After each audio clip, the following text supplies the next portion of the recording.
Okay, this is a regular meeting of the Norwich Planning Commission. We have a quorum of 5 Planning Commission members, and we have an agenda. Can I get a motion to approve the agenda for discussion? So moved. Second. Any discussion on the agenda as drafted? All right, all those in favor, approve the agenda as drafted? Unanimous, thank you. All right, we have public comment for items not on the agenda. Jan, Yes, Ernie. sorry to interrupt. Because we're having a Zoom meeting, are we supposed to individually give our votes on a motion? I think I've heard. If it is a contested, if it's a non-unanimous vote, then technically yes. Okay. If we're not sure the exact count, then we should go through the names, do a roll call vote. Okay. If it's unanimous, you don't have to. Okay, if it's good. clearly unanimous. I'll do another update of the open meeting law. Actually, tomorrow there's a Zoom for it. Okay. Any comments, Miller? I know you have a public comment, and that just for people, because I went back and forth with Miller on this, and for people who saw the select board packet or our packet has the same letter. Christian, I think, is a signatory on that letter.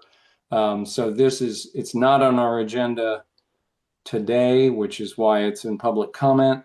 So this is for visibility and so that we get this into our thinking, and then if the group agrees, we can put it on the agenda for the January meeting. So Miller, if you want to tell us what you're about, you have the floor. Can hear me back there. Thank you, Jan. Good to see everybody. My name is Miller Nuttall. I live on 70 Petrel Road here in Norwich. Lived here for a few years in the Upper Valley for 5 or 6 years. I am interested, along with a couple other dozen families on here, in pursuing some state funding for bike and pedestrian infrastructure in town. Very much on purpose. We don't have like a specific street in mind or a specific sidewalk. This is really just about generating energy on the part of you all, the select board, the town, in convening a process, convening the community to come together and think about where bike and pedestrian connections could be the most useful, and then apply for the VTrans Bike Ped Planning Grant, which is due in June of next year. And that would fund, it's about $80,000 or $90,000, and that funds detailed engineering drawings and a more robust plan for a specific corridor or two in town. The idea with that is as you all know, once those plans are in place, future funding or a future resurfacing on a street, you could implement some of those plans that were informed by this very robust community process.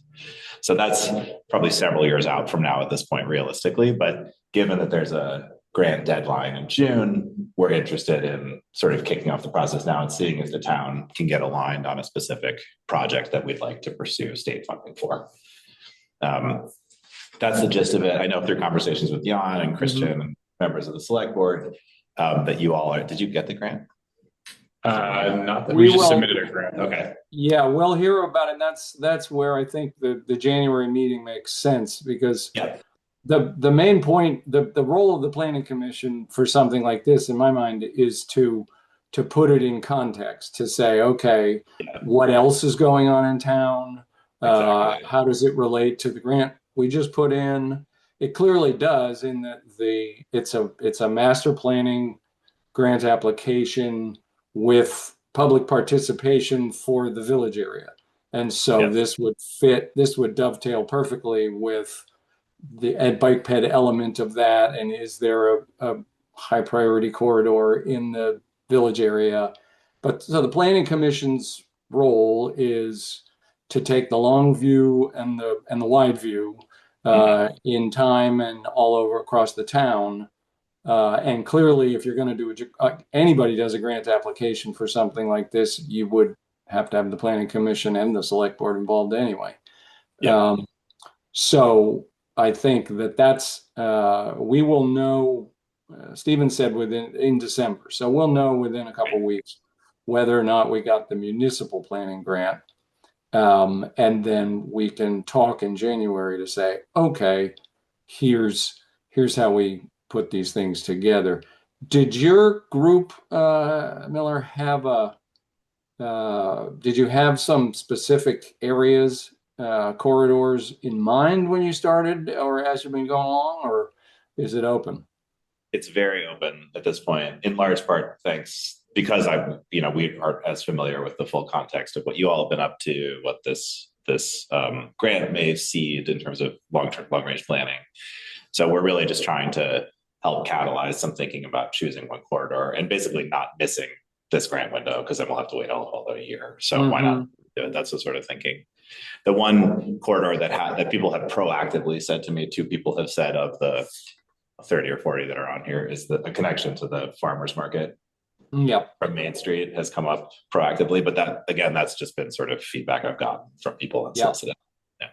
But lots of interest in various things.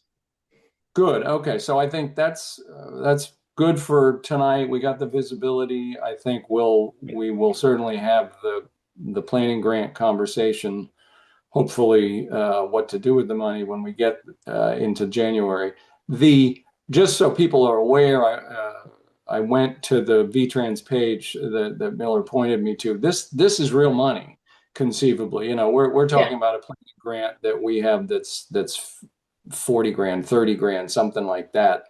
Some of the projects on this VTrans program are hundreds of thousands of dollars, $1 million worth of sidewalks in one town and so forth. So it's something to think about and work on. Mary? Yeah, the money part was what I was going to raise. It's always great to get a grant to do planning. And then I think the other place that the planning commission would be engaged in is in the capital budgeting part of it. And I think that, millions of dollars of sidewalk, if you can get $1 million of grants, that's wonderful. And yet I think that in the select board, we'll be thinking about this, no doubt, as well. But just the concern of, I think, many of us at the tax rate in town. And I guess a question I would have is if there's nothing driving, like no specific corridor driving this request, is it because there's a grant and it would be great to do it, or is there a real need that we're trying to address? And I'm a cyclist, and so I can imagine that there would be some places, but like being purposeful about the kinds of grants we're going to do, especially those that have tails of big cash flows, is a concern. Yeah, it's a good point, and we'll talk about it. With the agenda in January going, and clearly we should have a need first, and not just say, "Oh, there's money. Let's think of something to do with it." Yeah. Okay. Well, thank you, Miller. You'll watch the agenda, and we'll hopefully talk about it in January. Sounds good. Thank you so much for having me. I appreciate it. You bet. Thanks.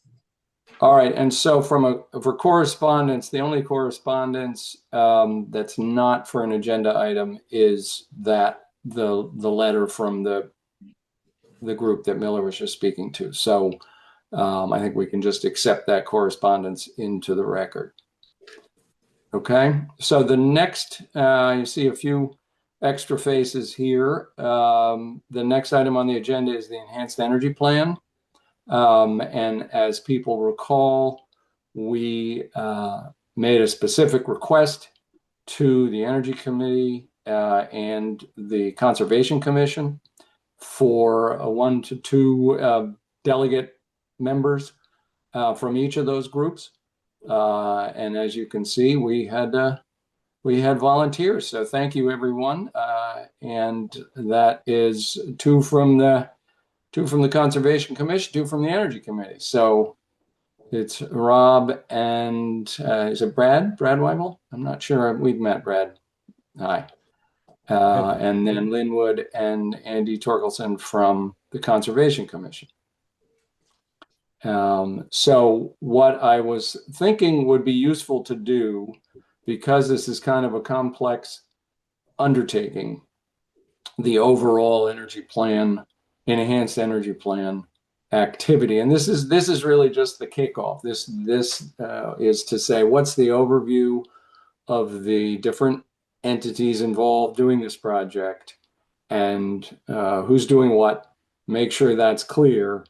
And then each can go forward with their task. It's in the packet. Rather than put that on the screen, if people can find their copy, just otherwise I lose everybody's face if I run out of screen real estate here. But I'll put it up if people want. But I think it's good to just paraphrase, simplify it. To do this enhanced energy plan, which is then a more detailed and a more in-depth version of the energy chapter of our current town plan.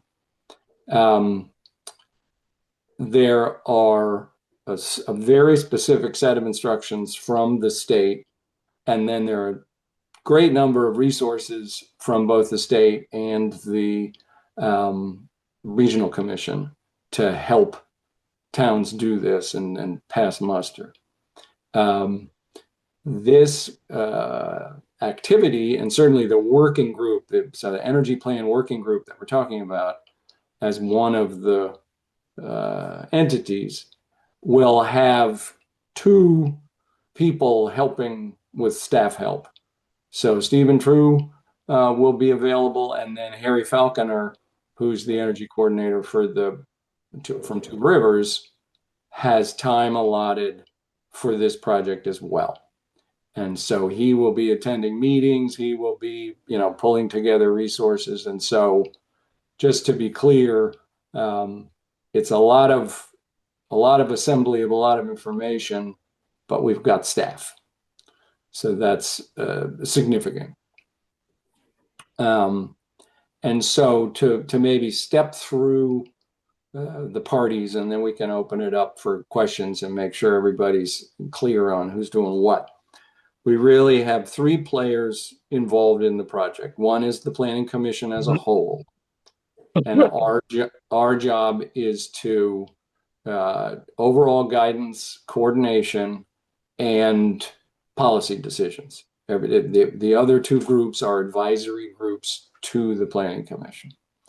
So we will act in that capacity. There's really one section that specifically is called out about land use policy relating to energy that is appropriate to keep within the Planning Commission as a whole.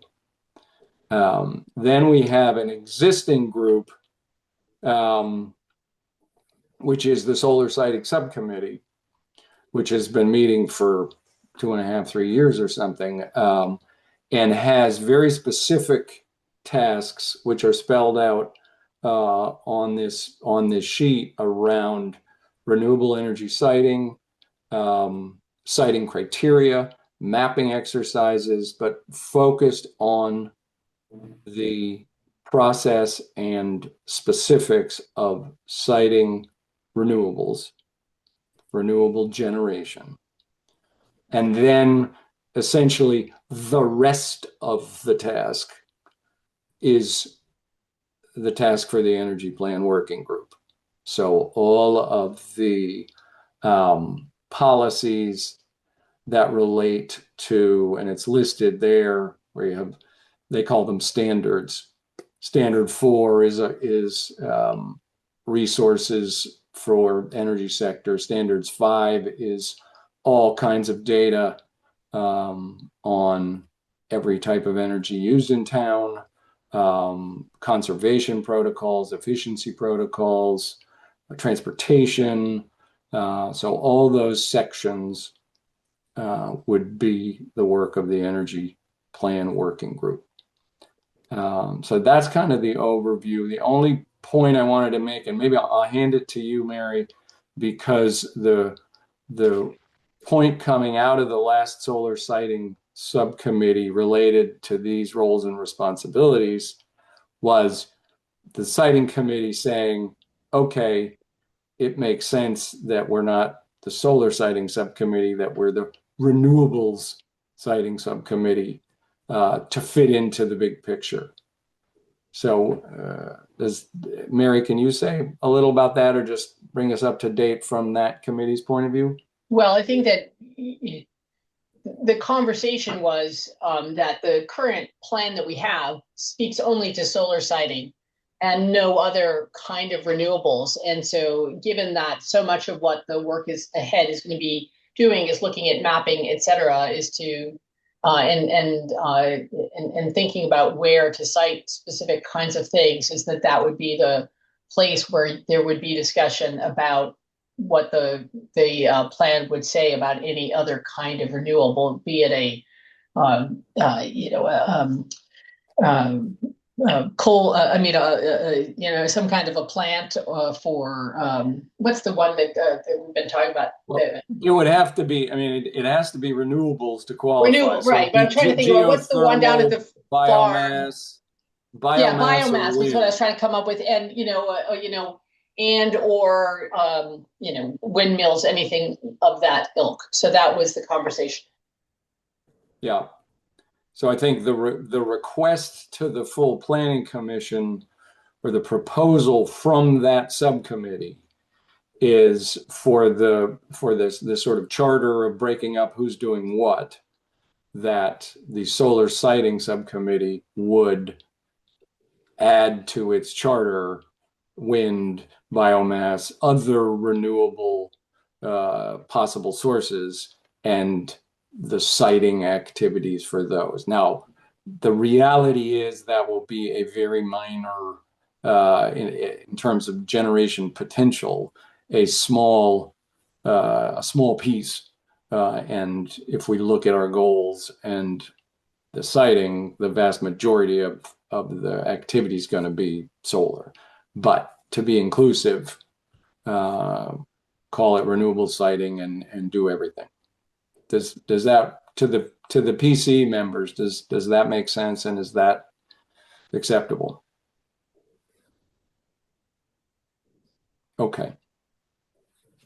So with that, I guess I'd like to open it up to the group, and really the question is, do the various people involved understand what they're signing up for, I guess is the point.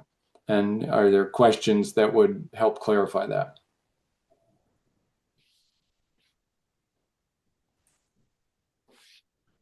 Don't be shy. Rob? So do we have an online repository for all the documents that will be generated, and reports, or just any of the information? Yeah, I think that good idea. I think the answer is not yet, but we certainly should do that, so that we have subcommittee landing pages that you get to from the Planning Commission website. So what we would do is add another one of those and use it to collect this stuff. The only trick is the whole group editing of documents. Right. So which you want to avoid. But in terms of collecting resources and background and references, yes, that's a good idea. Do it early and start piling things in there. Right. And in a related idea is, have we accumulated any other towns, any other municipalities enhanced energy plans? It would be, I think, useful if we get them, everyone that has been submitted and adopted. Yep. Yeah, and I think it's pretty straightforward to do that. I know way back when, Mary, that one of the Annette's resource guides at the back, she had links to about 20 different energy plans. But that would be the kind of thing, Rob, that you would just say to staff, you'd say, hey, Harry, can you get us 10 or 15 enhanced energy plans and put them on the website for us to review. And I think that would be a good idea and straightforward for him to do. Right.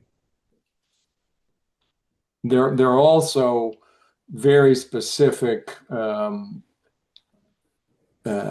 documents from the state literally a worksheet that you fill in. The things that I put in that 2-pager, standard 5 A, B, C, D, E, and what they are, those are pulled directly from state documents, guidance for towns creating an enhanced energy plan. And one of them is a fillable form where you can just put in the answers and the resources. So, like I said, there's a lot of assistance and framework coming from the state to help us do this.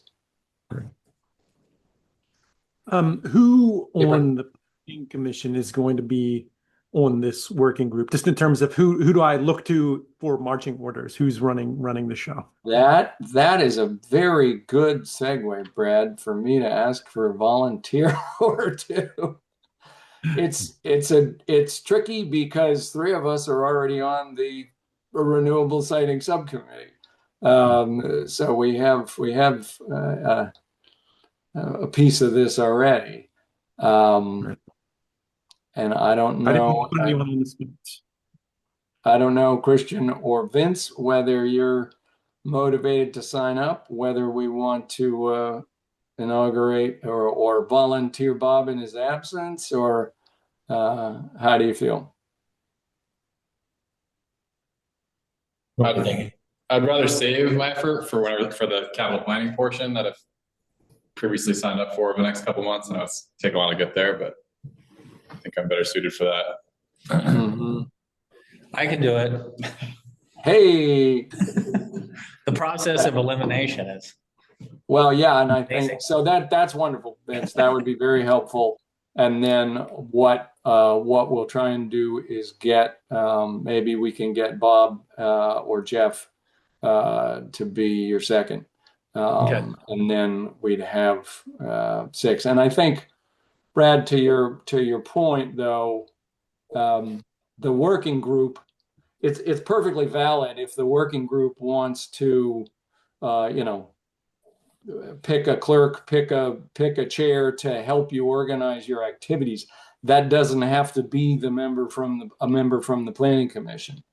As an advisory group, you have a work, you have work to do, you have staff to help you do it, and you're gonna set up meetings and run meetings however you see fit. So there'll be members from the planning commission, but then you guys decide how you want to do it. Sure, thanks. And I'm going to have a million other questions, but I think they'll be best served for whatever the next meeting will be for Harry. But just in a big picture, I mean, 2 overarching questions. One, is this an exercise largely in just compiling already existing information and sort of checking the boxes and filling out forms, or are we having to go out and measure stuff? It seems like these standards are saying what's current, municipal energy. I just don't know how much of this is stuff we're just pulling papers that exist versus we need to go out and be measuring things and collecting new data. So that was my. I think, yeah, it's a good question. I think what you'll find is that there's a very good set of data for these things. How much, how many vehicle miles are traveled, how many electric cars there are in town, how many people heat with wood, how many solar connections are there, what Green Mountain Power does, you will be able to find that information. The regional commission has it, and then it trickles down by town. So I think the part of the work of the group will be to pull that together and compile it. But if you look at each of the standards for conservation and efficiency, for transportation, for housing, electricity, there's data, and then there's policy and recommendations. So the group, and again, you'll pull from other towns. Yeah, we like the sound of that one, or that transportation one matches Norwich, and make recommended, give recommended language for those policy statements, and that the things that are going to be in the planning document. So I think in terms of the legwork of collecting data, there's a lot out there, and Harry can help a lot pull it together. Thank you. And that was my second question, then I'll shut up, was going to be generally that, like, when it says standards here, would we be basically just saying, how do we measure up against some predetermined standard that the state is giving? Or are we basically saying, what should our standard be?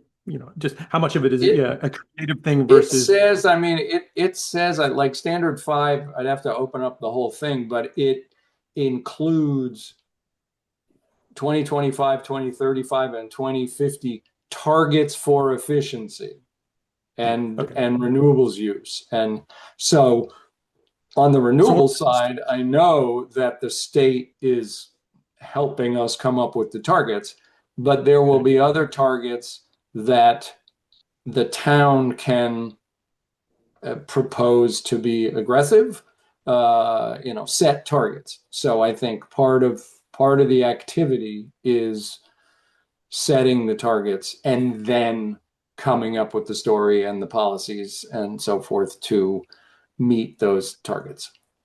Cool. Thanks so much. Yeah.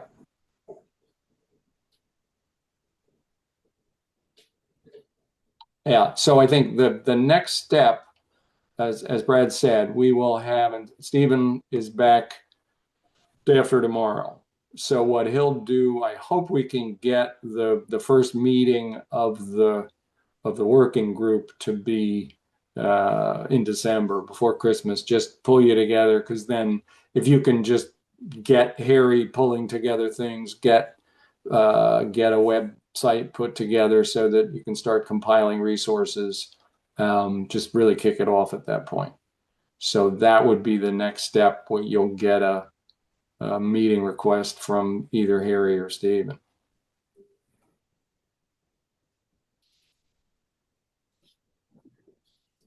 Okay.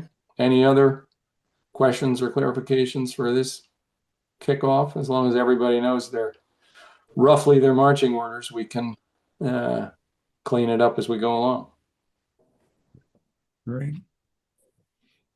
All right. Well, thank you again for volunteering, and thank you, Vince, for taking it on at our side, and we'll try and get you help. All right. Thank you. Famous last Good night, words. everybody. Thank you. Bye. All right. That is, let me just check. Yep. So I'll use your volunteerism to see if I can leverage somebody else to get involved, Vince, and I'll let you know. Okay. Or if you see Bob, nudge him and say, "Don't you want to help me, Bob?" Yeah, all the cool kids are doing it. Exactly. Yeah. Okay. Let us move on. We had short-term rentals. So Stephen did some work on this before he left, and I had a couple of background things from him to get us started. So if you recall, when we left this, we had a kind of a policy statement and then a preferred vehicle. And the policy statement was to allow owner-occupied short-term rentals in town, period. Basically, not allow investor-owned or non-owner occupied. That was the agreement of the group over the last couple of meetings, and our proposed vehicle based on Stephen's recommendation, and this is either an ordinance or a zoning regulation. We had talked last time about using a ordinance, just a town ordinance, not a zoning thing. When he dug into it more, he talked to several other towns. He looked at some of the laws and the things we want to do, like the owner-occupied limitation. His proposal was, no, actually a zoning regulation, an interim zoning regulation is a better vehicle for what we're trying to do. And we can grill him more when he's back, but I talked to him some about it, and it made sense when I talked to him, and he wrote it up that way in the draft that's in the packet. Interestingly, one of the examples, and this shows you why we need to get ahead of this, he talked to the town planner in Dover, Vermont, which has about 1,600 or 1,700 people. It has somewhere between 600 and 1,000 short-term rentals in town. To buy a ski place. They had to buy Housing shortage in the state. they had to buy a software package to manage that cost $40,000 a year for the software to run the registry to manage their short-term rentals in town. For a town that is substantially smaller than Norwich, but right next to Mount Snow. So they have a registry, and they have, but you'll have a registry, and then halfway through the year, the house will change hands, and you have to update it is incredibly time consuming. But that was just one example to say, all right, let's get this consciously dealt with some tools.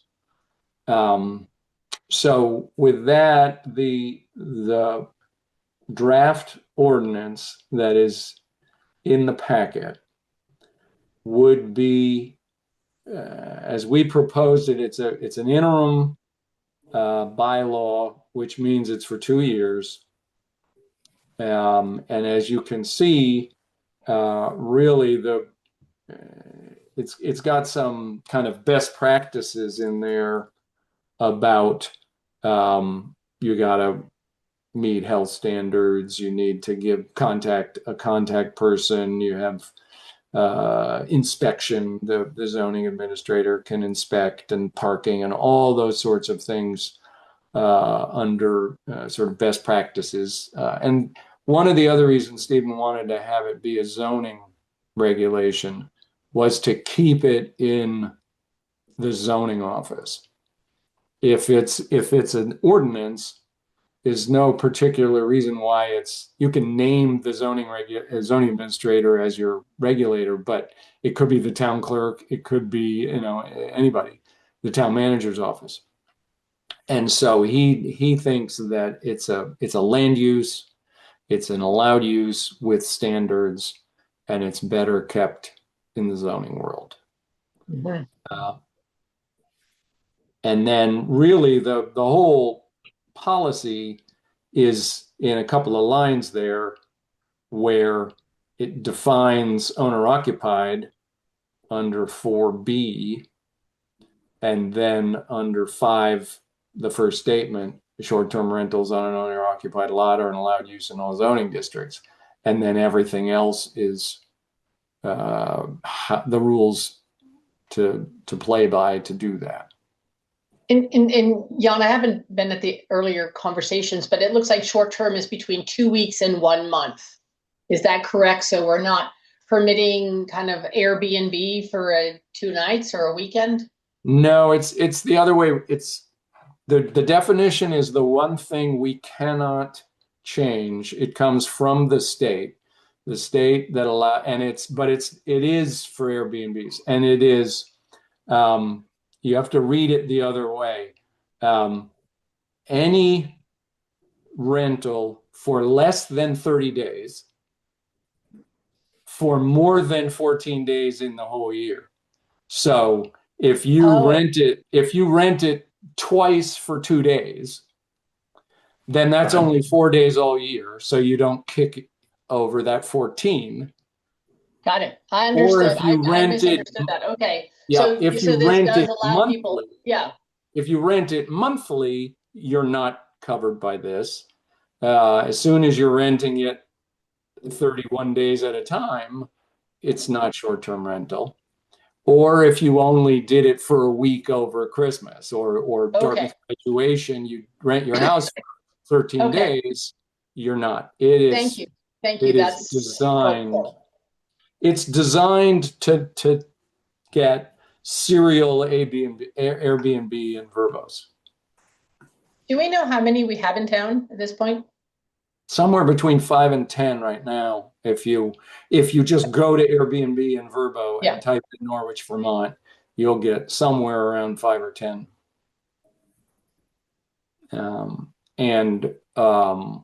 I don't know specifically how many of those would qualify as to the owner occupied. I know the two people that spoke at the in favor of allowing some form of short term, which was Lily and Brendan from Elm Street.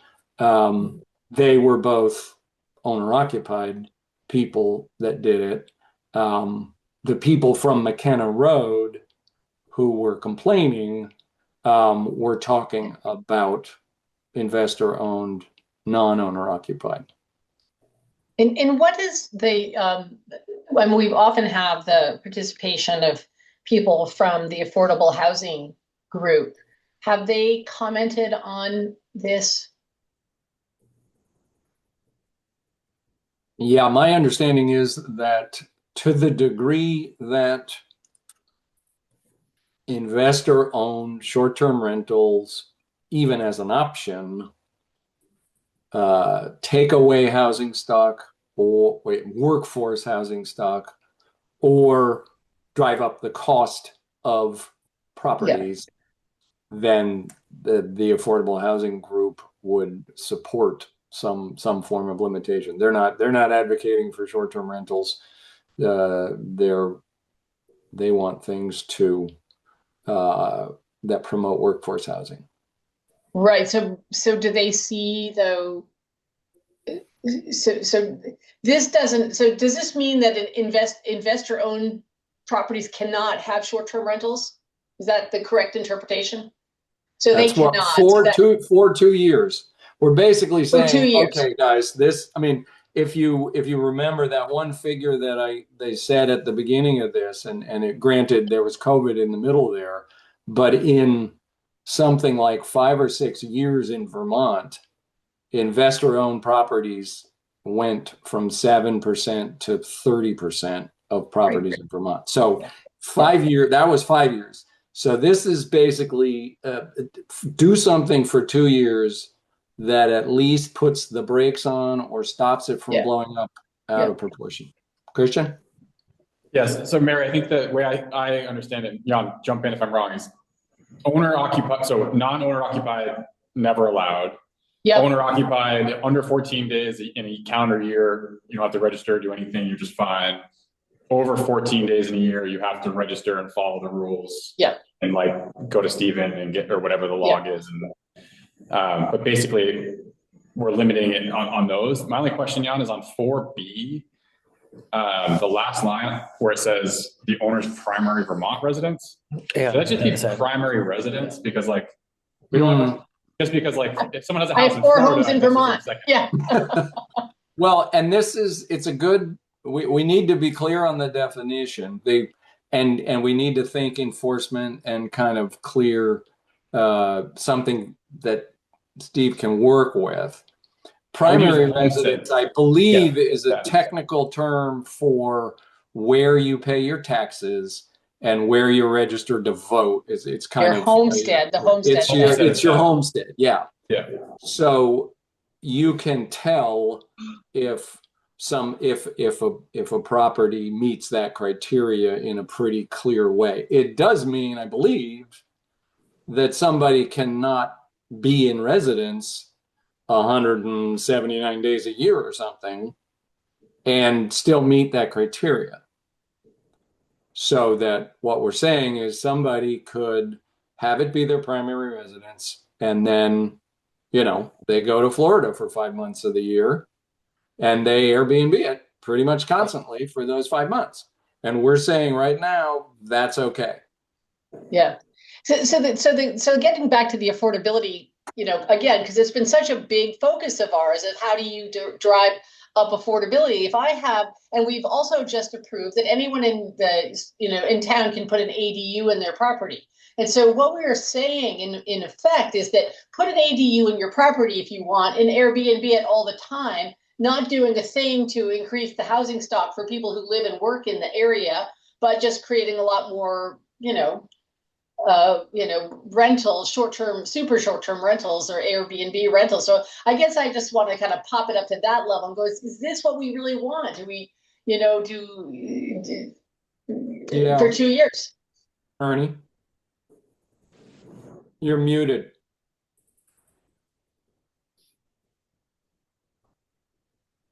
I think by definition of owner occupied, that would be not owner occupied. No, the owner occupied goes with the lot, not the dwelling. Oh, okay.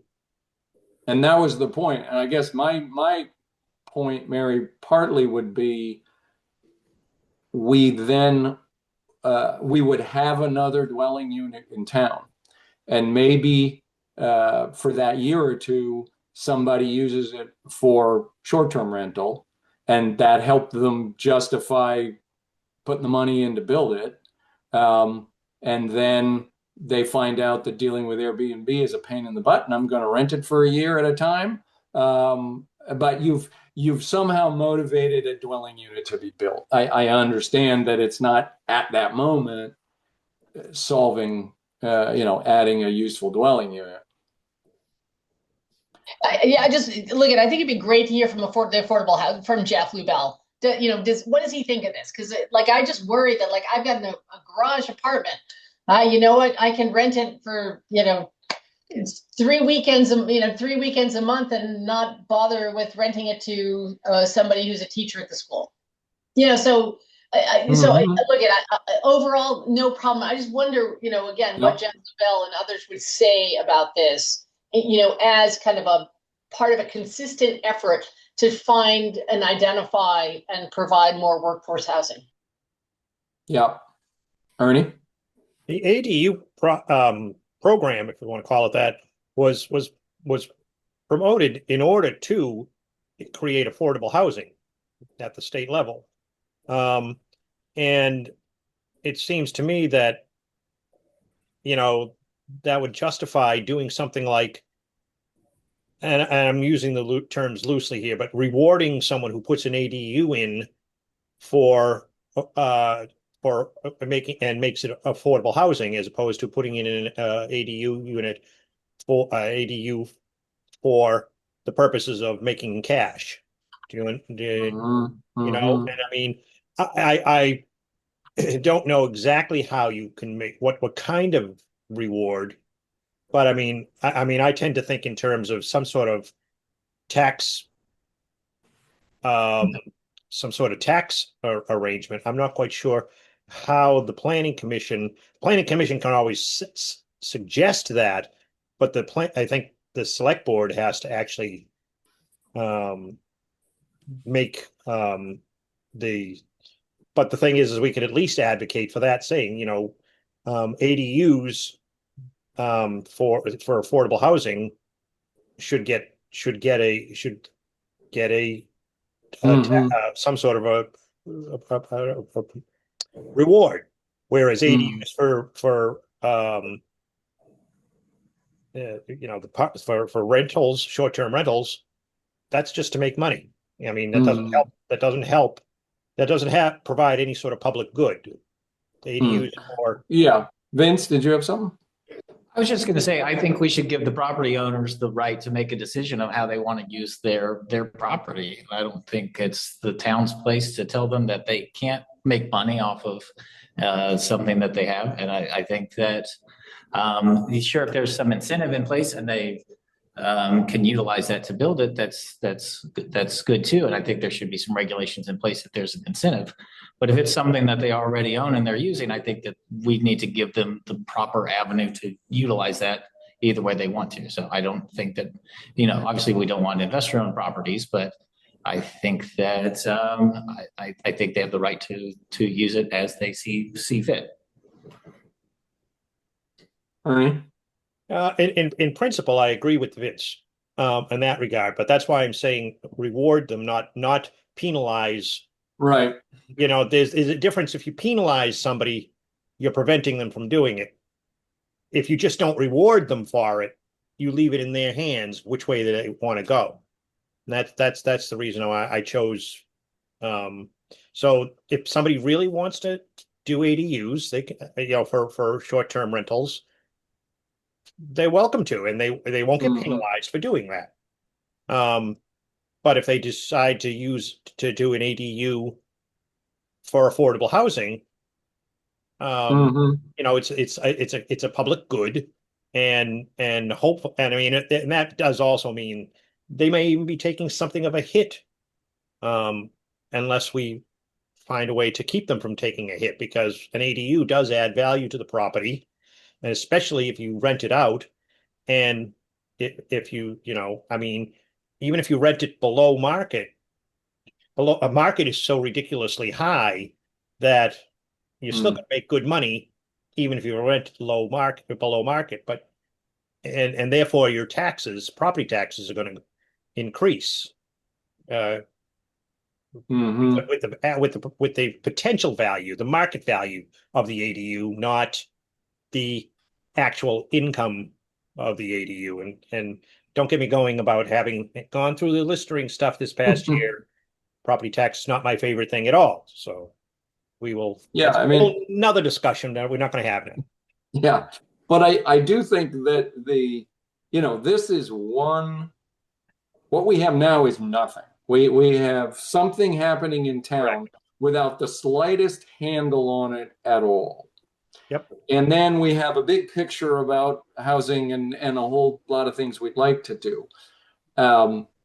This is one clarification for 2 years that defines some things and locks it in. We can stack all kinds of other things along with this. We can stack incentives for long-term rentals compared to short-term rentals. We have different ways you could do incentives. You could, this is just one tool, and we shouldn't just do it and stop. But it does seem, I mean, at this point, our staff has said, I need something. We have an official complaint from the people on McKenna Road.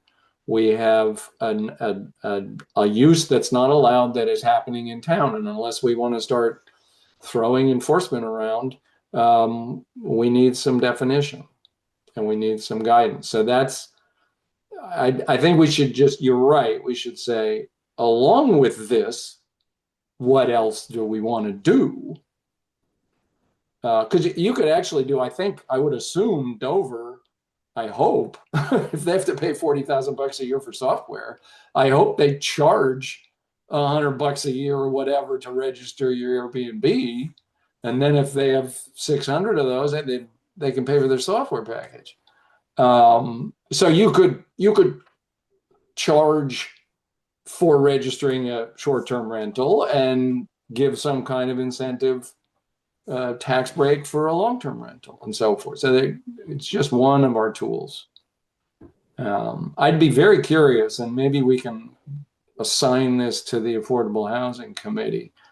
I'd be very curious to know the real economics of it. If you said, in Norwich, how many nights would I need to rent for short-term rental to equal what I could make with long-term rental? What is it really just ridiculously more lucrative to do Airbnb, or, where does that break even? I would be curious because if you're I think bucking, you'd find in most communities, it's probably 5 to 6 days. I mean, if you Oh, just really? think about it, yeah. I mean that so in attractive communities. So look at I think the sort of free market, you do what you want with your property. I get that, but it kind of consistency. Like if we're thinking about how do we think about housing in town, and we've spent a lot of time talking about that, and I think we all agree too that ADUs are likely not going to go for affordable housing because they're so darn expensive to build. But how do we increase workforce housing? How do we increase other housing options? And so we can turn into like, okay, let's be capitalists, go make as much money as you can in your own property, you have the right to do that. But in terms of our role as sort of serving on this public board and trying to make the community one that is better functioning, and we spent so much time talking about expanding housing that I do. And I look at there are so many communities across our country that have gotten so, they're broken down because of short-term rentals. Yeah.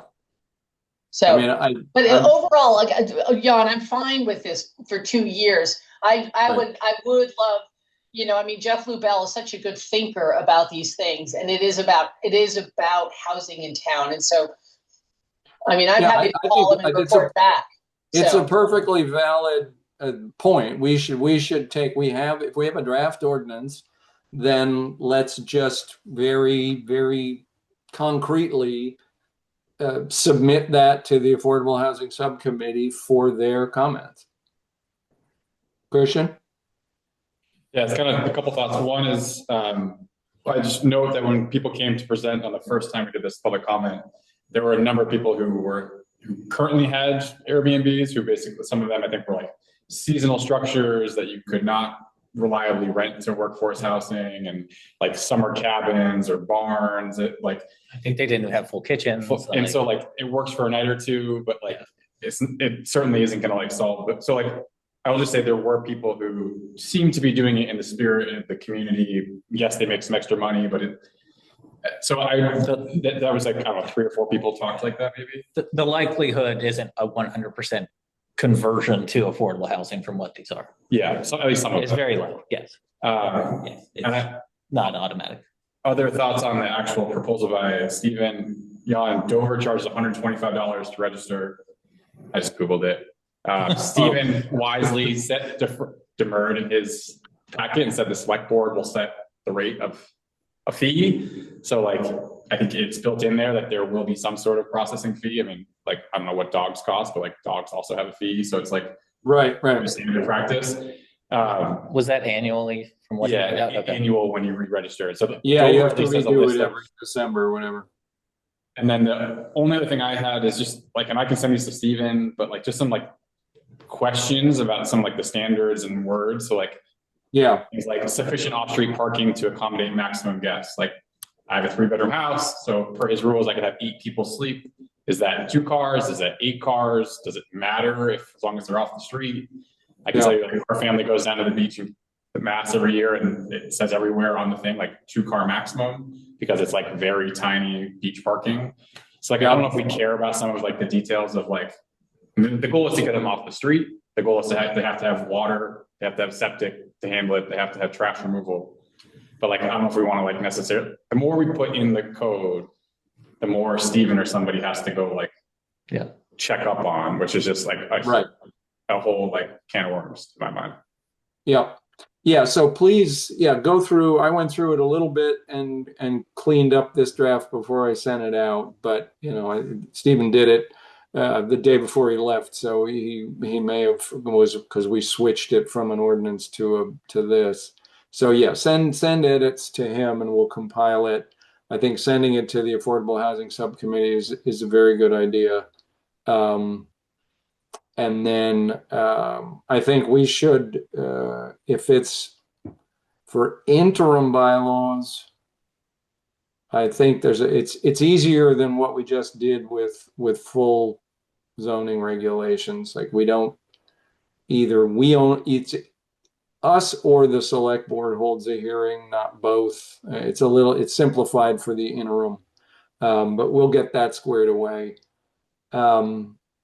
if people, again, if the policy statement and the use of the zoning regulation are agreed to by this group, then I think we can move forward, get edits to Stephen, clean up the draft, and then I would think we should be in a position at the next meeting to review it in detail, approve it, or approve a changed version, and at that point we put it into the process and do a hearing and get it to the select board and do some public education.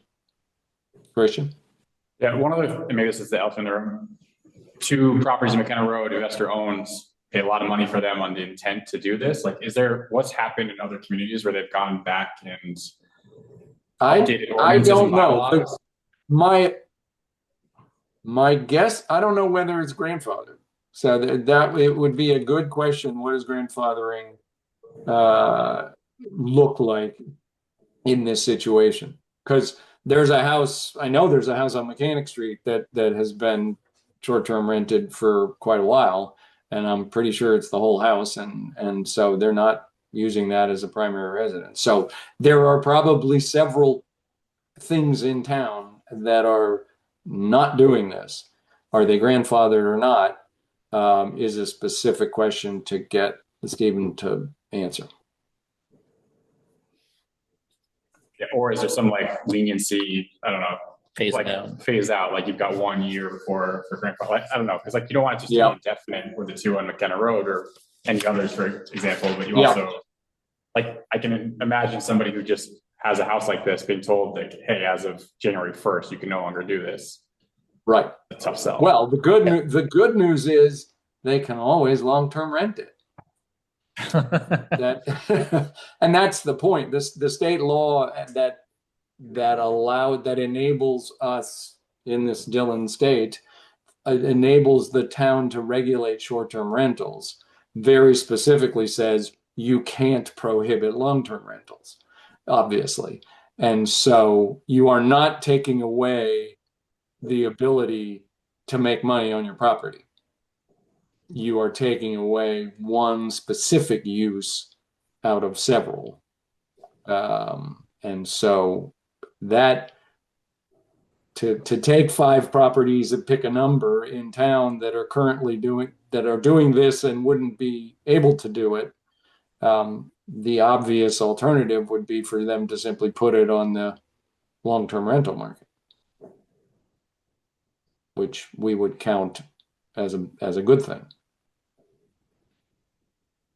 Okay, I was talking actually with a select board member, and he asked a good question relative to this, because I think it's useful to do kind of scenarios and what ifs and make sure that we have good answers to them. But he said specifically, oh, I was thinking of buying the adjoining property to me and then short-term renting it.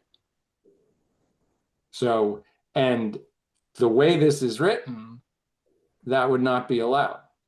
Unless you join property. Whether it's Yeah. contiguous to your property or you're in Norwich Town, and the state law is pretty specific. You can't be biased towards Vermont residents or Norwich residents or the neighboring property.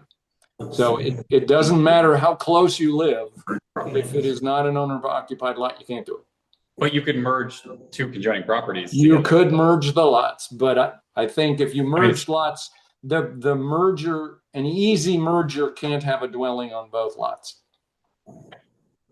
You can only merge lots that have structures on one, not both, I believe, or dwelling units. Is that right, Ernie? No. You can have, especially if there's a unit, a dwelling on it already, you can still merge it. But that becomes the equivalent of a PUD or a PRD, multiple dwelling units on one lot. It's kind of a there is no law against doing that in any way, shape, or form. It's done. I mean, look at Charlotte Metcalf and people like that. It happens all the time. And you know, but the people tend to do is buy those properties and rent them out and then use the rest of the land for whatever purpose, usually conservation being a big part of it. But let's say Hogwash Farm, they rent it out. They rent out that and they have the rest of it as a farm. And stuff like that. I don't know if that's merged, by the way, but I'm just picking. Yeah. Well, it's interesting. It's a good answer to that scenario to say if you want to. It gets messy. Then if you want to sell, you have to subdivide and go through that, or you have to sell both of them together Right. and so, yeah. Okay. So if everybody is okay with that, then we will, I'd say, send specific edits and comments to Stephen. He'll clean it up for the next meeting.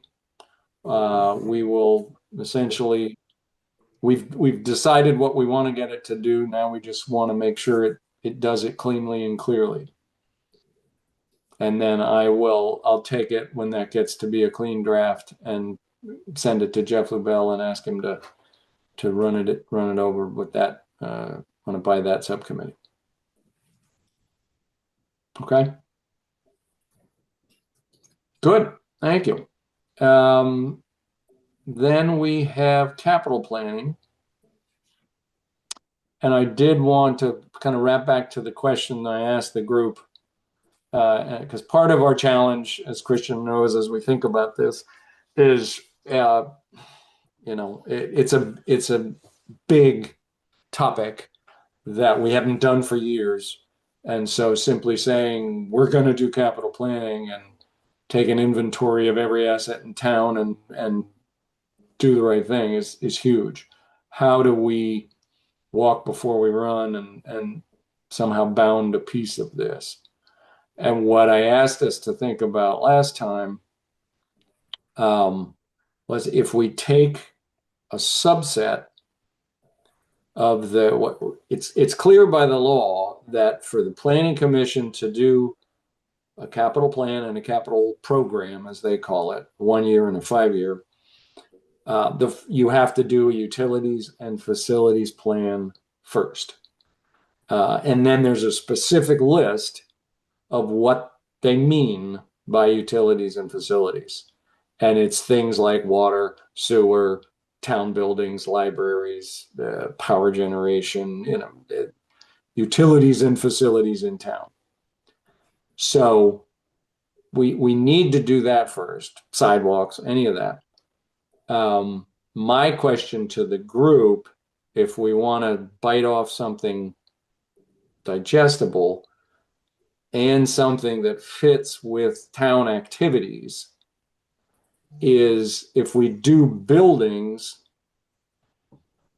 town buildings as a subset of utility and facilities, and we do inventory that, and then we use that to help put context around the Tracy Hall conversation. So that because the Planning Commission's job is to look out 5 years, look at the whole town and plan. And so I can tell you that the people thinking about what to do with Tracy Hall they don't have the luxury, if you want to call it that, of looking at the whole picture, the Grange, the farmer's market building, the public safety building, the school, all of the town, the historic society, all of the town buildings, and then all the uses. We need gym space, we need kitchens, we need meeting rooms. And being able to then have the Planning Commission come back to the Tracy Hall conversation in the next few months and say, well, you don't really need meeting rooms because we got 10 meeting rooms here, here, and here. So that's what I'm wondering, if we could do something like that to start capital planning, but in a useful and limited way. What do you think?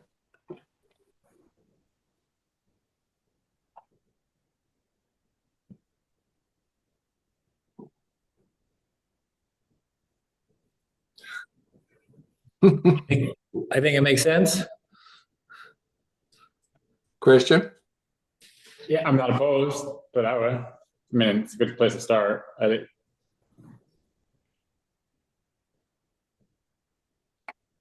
But flip it to the question I asked at the end of the last meeting, which was, what is the appropriate role for the planning commission for the Tracy Hall renovation? Should we have any role? Should we be involved in it at all? And if so, what do we bring to the table?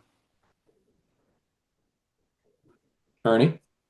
Well, that's a good way of starting a concrete conversation. And I think it's a building. It part of and we, as you said, we are the entity with the ability, the luxury actually of being able to think long range. We don't have to really worry about budgets. We don't or anything like that. We worry more about the uses of things and the utility of the things, whatever they are, whether it's parking lots, buildings, roads, sidewalks, land, all of that. We're talking about the use of it, really. And that's what we control too.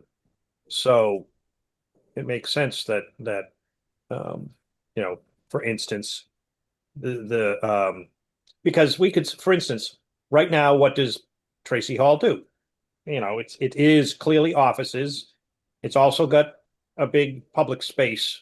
It's got one big, huge, comfortable public space. It's got a couple of smaller public spaces. Do we need more of those? How do we determine that? But we could start the conversation of, do we need it? Because there'll certainly be someone who wants to. I mean, I've heard talk about, well, we're going to tear down Tracy Hall and replace it. What? Why do that? Have you actually, no one has actually, somebody wants to do that because it's an old building, not because we need it, not because when I heard that there was no addressing issues, it's just they didn't like the fact we had an old building that needs upkeep. And of course, it was somebody who doesn't really have a whole lot of familiarity with this town to start with. They just looked at it as an economic issue. And we don't have to look at things just as an economic issue. Matter of fact, we probably have more luxury, more ability to look at things not as just an economic issue than probably anybody else, except maybe the Conservation Commission. Mm-hmm. Vince? Just so we're on the same page, I've heard bits and pieces about the planned renovation and needs, such as the heating system and the plumbing. Do you mind giving a quick overview over some other ideas or what other plans that have been discussed? Well, I think what happened, there was a track that was kind of the minimalist track. What's broken, what needs to be fixed, what's the minimum. The elevator isn't up to code, and the heating system, and they moved the oil tank and insulation and those sorts of things.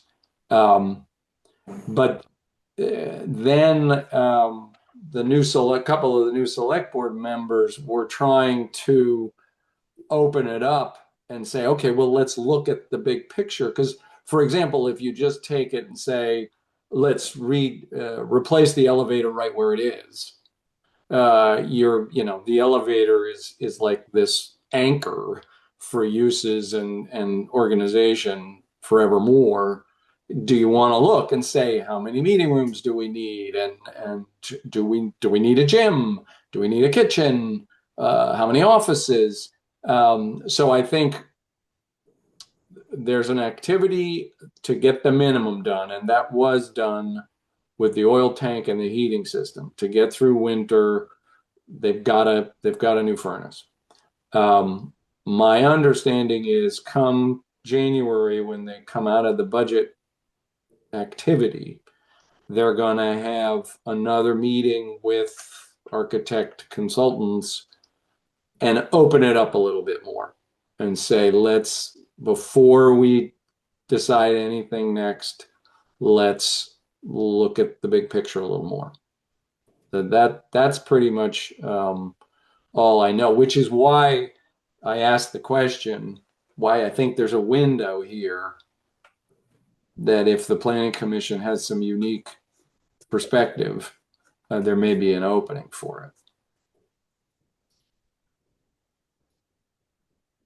And that, along with basically the Grange and the farmers market, to me, it's a same kind of question. Who is going to bring those sorts of things into the conversation? You know, is the town manager going to go talk to Peggy Allen and say, what exactly does your farmers market building look like, and how many, you know, what are you going to do with it? And, or is the architect going to do that? And so is that something the planning commission can do? I think there's an opening over the next few months to take a bigger view of it.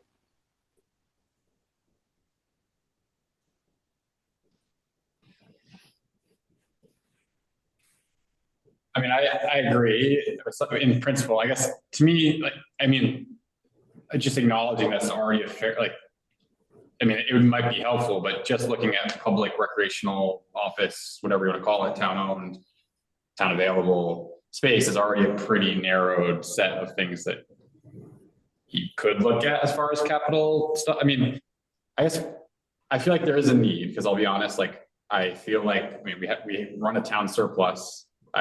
We've fixed immediate needs like the town furnace, but like I've never heard anybody come up with a 5-year plan or a 20-year plan to redo the school or whatever it might be. It's just kind of like something that breaks and then we patch together. And so, like, I'm not saying which of those are rankings or what the right solution is. It's just like, it seems like we should have some sort of plan of, like, in the next couple of years, like, what might we want to make significant investments in, if anything, or what might break that requires significant investment is maybe another way to look at it too. Especially in the context that we're running a town surplus right now. Like, there's untapped funds that are not encumbered and could be utilized to do some of these types of things if they're of interest to the community. Like, again, that's a big if, but if they are.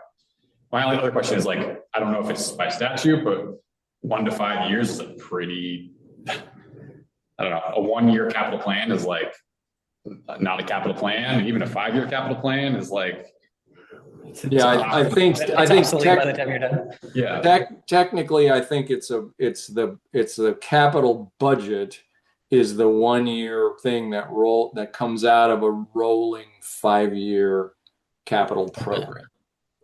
Is the way, and then that, like, the budget should feed into the select board's annual budgeting process. So I guess if it's like fielding a parking, like a field of options and like having stuff on the table and getting input, like that seems like this something this group could do or could facilitate those conversations with the public, and might be helpful. But again, it's only in the context that the select board is going to come to our parking lot of ideas and community input. So, Tony, Are you citing the 5-year timeline because I mean, I'm not aware of any limit to 5 years for the capital plan. Maybe, but I mean, or is that just sort of coincidental with, because we have a 5-year time frame for town plans, which yeah, there's Yep. some stuff in I'm just looking at the legal scaffolding for it, that talks about specific time periods, and I thought that was 5 years. Adoption. I can find it. I mean, I think the point is, if it's 5 years, it's updated. It's updated every year, and it's just looking out that far, at least. right. But I mean, to me, when you plan for long term, you always still do have to update because you can't foresee every single problem. But you're not. The long term thing is sort of a goal, whereas the short-term changes are how do you, adjustments to reach the goal. And, I mean, somebody here said 5 years is barely I'm paraphrasing because I can't remember exactly the words they said, but is barely a capital plan. But why not think in terms of 10 years? Because right now, very little thinking like that actually goes on in this town. Mhm. Yeah, Even in the planning commission. Mary? I mean, I agree with that to a certain extent, but I don't think that we have too many. I mean, our ability to plan beyond 5 years can be constrained, right? I mean, maybe we know that 15 years from now we're going to want to do something, but or we outline it. But I would imagine if we had a 5-year plan that we just keep updating and moving forward, rolling forward with some kind of notation about what's down the road. But that's probably it's like doing a strategic plan for 10 or 15 years. A lot of it's just going to be a waste. Well, and I think you're the one, Mary, that said it, and it's a very good way of putting it, to say the planning commission, we're going to redo the town plan in the next 2.5 years. And the point is to identify the town plan is aspirational and says, here's what we want to do in town. And then you label those things that require capital to do.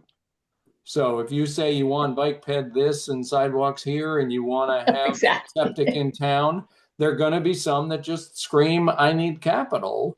And so you flag them in the town plan, and boom, collect those all in one place, and you have a capital plan. Ernie?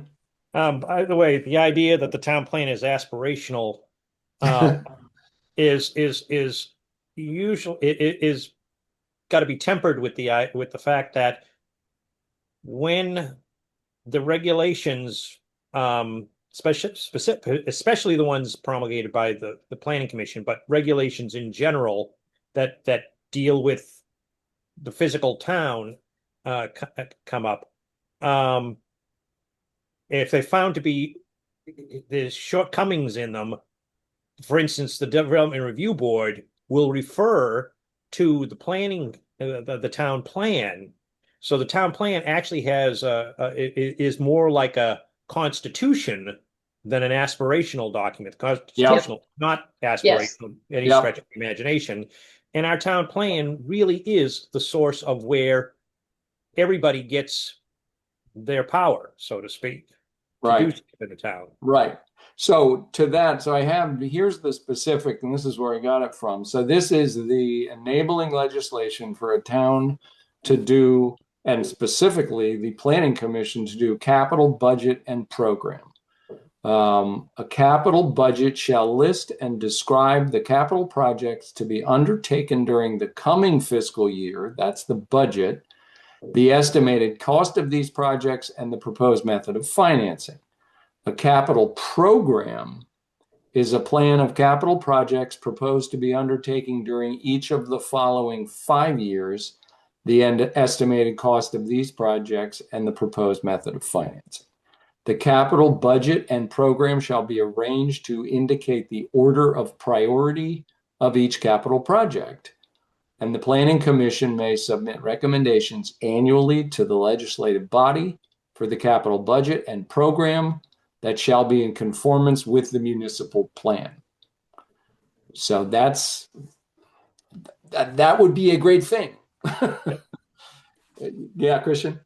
I mean, so that to me is like exactly what that's what I've been trying to get at maybe, but like the idea is it should be a parking lot of both aspirational and also just like pending known things. And so the town has tons of property and resources and things that someone has to put on a list of like priority in the next 5 years. Like the dump is going to need this, the fire station is going to need this. Like it's got to be like a list of, and I don't know what the threshold is, like $200,000, $100,000. I don't know what it should be, like fairly significant.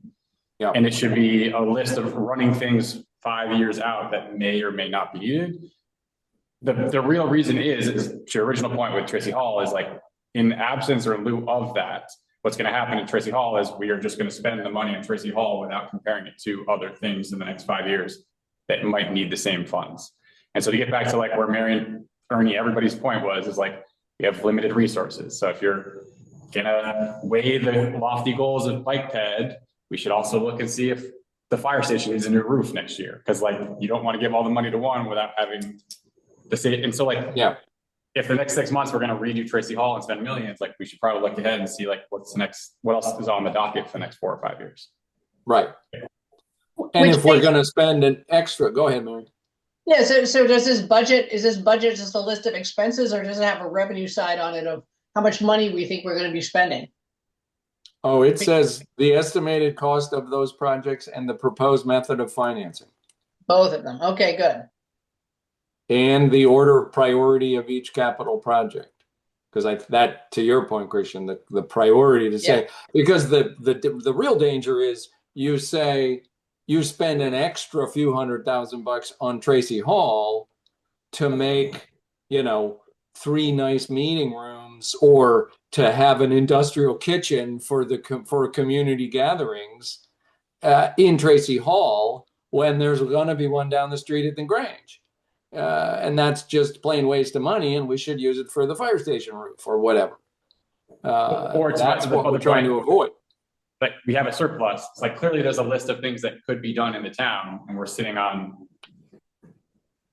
unplanned, unspent fund. Like we've collected tax revenue that was not, there's no planned use for. Like, right? Well, Like, that's how we- if you heard the discussion, which was, almost a year ago, where they were doing the budget and it was the COVID money driven surplus as well, but it was like $1.5 million or something. And they picked 3 buckets and then put money in each bucket, and it was rounded to the nearest $100,000. So you knew it was just, a thumb in the air. Yeah, we'll give 300,000 to this and then 700,000 to Tracy. And,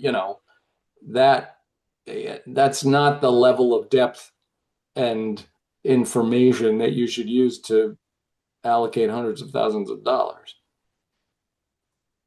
Agreed. Yeah. So I think we're not gonna get select board attention until after this current budget cycle. So when we get into January and we can say, and I know there are a couple people at least on the select board that think this is a valuable activity. So I think we let them get their head above water again relative to the yearly budget, and then say, hey, how can we do something? We will take on the activity. We can try and get Stephen to help with the legwork of the utility and facilities plan and say, okay, yeah, we got to know what the buildings are, what the septic and so forth. But pretty quickly, you're going to get to the policy questions of, are we doing anything with sewer? As part of this village master plan, we'll put out another query to the public. Does anybody want to do town sewer downtown? And that, where does it go in the priority list? But I think, it's a good idea. We need to figure out how to move it forward with everything else going on. Christian? It would seem like the next step that this group could undertake, it would be to come up with a list of, department, people, resources, whatever you want, like, what's the parking lot of 20 things that may and less aspirational stuff, not like new projects, but like, what are the list of current assets, buildings that may or may not, and what do they need? And we're not going to answer the what do they need part. I don't think that's really in the purview of this group necessarily. It's like, but presumably somebody in the town knows what the state of these buildings are in, or their heating, or Even if it's the top 3 things that they need. or might need in the next 5 or 6 years. Yeah, not too granular. And And we if should just you, come up with a threshold. Like, is it 300,000? yeah, if you that was what I was going to say. If you put a big enough threshold on it, because we don't want to hear about the breathing apparatus for the fire department that's 10, 12 grand or something. You know, you want to be playing with something above a police cruiser and below a new roof for Tracy Hall or something. I think actually, something above fire police cruisers is accurate, but I think again, what the planning commission gets involved with are sort of the large scale items, some of which have aspirational components to them, and so on. So I think that really there's no limit, you know, the sky's the limit when it comes to what we could possibly get involved with. I think you're correct when you say it's the sort of the nitty gritty stuff, that is, you know, really better left up to the people that are dealing with things on a day-to-day level, which is the select board and the town manager. But again, we are the ones that have the ability and the purpose of looking at the big picture, much bigger than the select board and everyone else does. That's up. Yeah. So Yeah. if we wanted to, we could say we want to talk about a town hall. You know, if Yeah. that, you know, we certainly would be the people that would talk about a sewer system.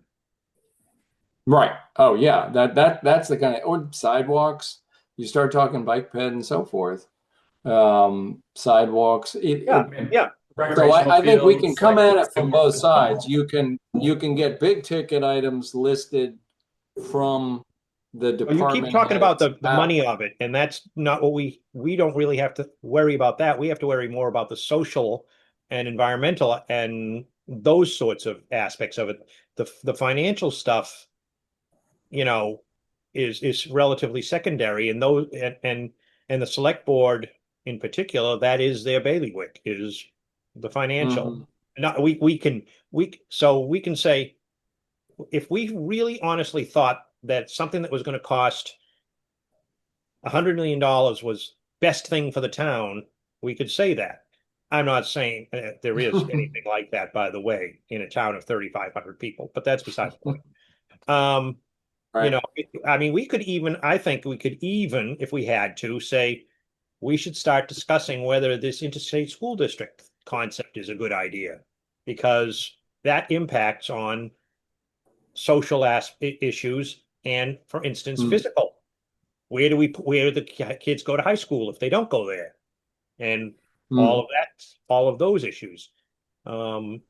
Because that's all planning, you know. So how do we start planning in the future? I mean, there are Mm. reasons you'd want to do that too. I mean, this is something that I have been looking into lately, is that Hanover is an expensive school system. It's expensive for no particularly good reason. It's a luxury school district that, you know, there are other school districts. I had a law school professor that said he lived in Hartford to get his kids to go to Harvard because he said same quality education, less snobism. Mm.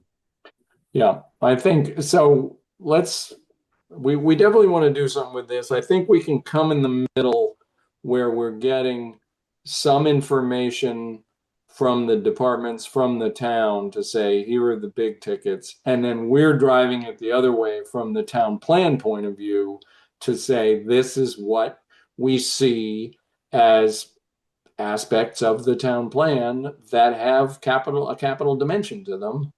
And, you know, and then to your term, Christian, let's get a parking lot, get a list that's visible, that has everything above a certain threshold on it, and then we help rank that and make it useful. All right, so let's keep working. I'll try to get a better idea of the Tracy Hall context, and I may just try. I can work. Chemo's the one that's driving, because he's the one with the architecture experience. But I would like to generate a list, sort of by function in town buildings, inventory by function, offices, kitchen, gym, meeting spaces and just get that listed so that when they look at what they need for Tracy Hall, they don't forget something that's already in town. But I'll talk to Kima. Okay. How about anything else on the capital planning, or we just got minutes to approve? Okay. Somebody want to move minutes of November 18th? I move we approve the minutes from whatever the date you just said, November. 18th. Second, Seconded. Christian. Any comments, thoughts on the minutes? I didn't have any. I didn't see any. Oh, the one thing I didn't mention, I see the TROC land use maps. We do have an outstanding item, which is Stephen will come back with a cleaned up map that does what we had talked about, basically takes the village area and makes it contiguous out to Farmers Market, includes Hobson Road down to River Road. So that map will be at the January meeting, and that still meets the TRORC deadline for comments. Does it also include Hawk Pine? Yes. Yeah. What we talked about last meeting was Hawk Pine out to the dump and out Hobson Road to Fogs, basically. How about Willie Hill and where you live? I think Hawk Pine was the definition. If you actually looked at the definition of a village area, it says walkable, contiguous and walkable. So we'd have to, that was the question where that line is. So Hawk Pine is walkable, but That's where we were talking about. what, like by going down that steep slope in the woods? Yeah, well, that was the question. That was where we got into bike peds and is there a path and could old people get up Cliff Street? No, they can't. They can't. I can tell you, they can't. But So We anyway, need to we will revisit have- that. We can talk the about other- that, but Yeah, that's bigger not point- walkable for, it is walkable for, like, I can walk down it, but yeah. it's not walkable. The kids go. Christian? The bigger point being is like by whether it was how it was developed, like Jeff was not knocking on the soil conditions and blah, blah, blah, like how it was developed is kind of like moot at this point. Putting it in the town plan, it is dense. It is part of like the village area. By calling it this, it's still not going to get new development. Like there's not the potential for additional Right. new development there. So it's kind of semantic. It's not going to really impact anything one way or the other. It's not like you could go put 6 more lots in Hawk Pine. Like, Right. it's, So Yeah. what's the advantage? Well, I think partly it's so that when you look at the map, it makes sense and is defensible to say, here's your village area. It's contiguous. It's all of a piece. It matches the same criteria. And then on top of that, you're going to say, oh, we want to propose a tier 1B designation for some subset of the village area that then gets different incentives for higher density housing and so forth. But it's the village area designation itself, to Christian's point, is not a strong statement. It gives you the canvas to work with. And then you do other things on top of it that have meat. But anyway, my point is that to look at again, we'll get maps to look at again in January. And now we'll still have plenty of time to give the regional commission their feedback. Any other comments on the minutes? All those in favor? Aye. All right. Mary, I'm assuming I'm that's a just yes. abstaining, I wasn't there. Okay. Yes, sorry. All right, so we have a quorum of people who were there, so we can approve them. Okay. So let's do that. Okay. All right.